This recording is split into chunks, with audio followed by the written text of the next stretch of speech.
السلام علیکم ورحمت الله وبرکاتو. په مخکې ویډیو کې وعده کړې وه چې ان شاء الله هغه څه به بیان کوو چې هغه په اسلام کې د مونږ او تاسو د هر څه نه ورته زیات ضرورت لرو. نو د غسل فرض مو بیان کړی وو او خبره مو کړې وه چې ان شاء الله راتلونکي ویډیو کې به دا بیان کوو چې غسل په څه شي باندې لازمیږي. دا مسله د مونږ او تاسو لپاره ډیره ضروری ده، ځکه بعضې حالت کې مونږ او تاسو باندې داسې کیږي چې غسل لازم شوی وي، خو لیکن مونږ او تاسو ته پته نه وي لګېدلې چې په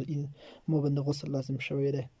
او کله ناکله بیا داسې وي چې هغې په حالت کې غسل نه لازمیږي مګر مونږ او تاسو غسل لازم وبولو. سړي باندې صرف په یو حالت کې غسل لازمیږي، یعنی واجبیږي، فرض کیږي چې غسل په فرض دی، او په ښځه باندې بیا په درې حالات کې غسل فرض کیږي، واجب کیږي.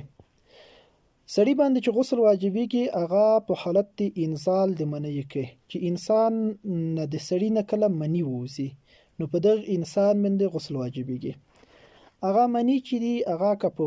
شهوت سره د لوس په طریقه ووځي یا د جماع په طریقه یا د لیوتت په هره طریقه چې ووځي منی، نو په هغه باندې غسل واجبیږي. او د منی په باره کې به ان شاء الله راتلونکي ویډیو کې بیا خبرې کوو چې دا څه رقم اوبه دي او څه رقم دی. او ښځه چې دو په دې باندې په درې حالات کې غسل واجبیږي. یو په دې حالات کې چې د هغې هم انزال وشي، یعنی منی ونه ووځي،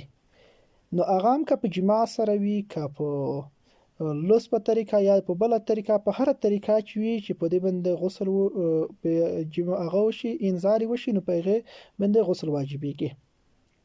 د هغې د منی په باره کې به ان شاء الله په بله ویډیو کې خبره کوو. او دویم په ښځه باندې چې غسل واجبیږي هلته واجبیږي چې کله هغه د حیض نه رغه شي. برابي مابخیز چې دی د ښځې میاشتنی مرض ته ویل کېږي، چې په هره میاشت کې هرې ښځې بالغې ښځې ته دغه مرض پیښیږي،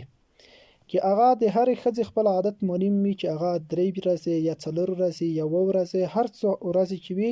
هغه ورځې چې کله د دې د مرض پې راشي هغې نه وروسته په دې باندې غسل کول واجبیږي او فرض کیږي. او دغه رقم ته په ښځه باندې بل د غسل د واجبېدلو حالات چې دی هغه د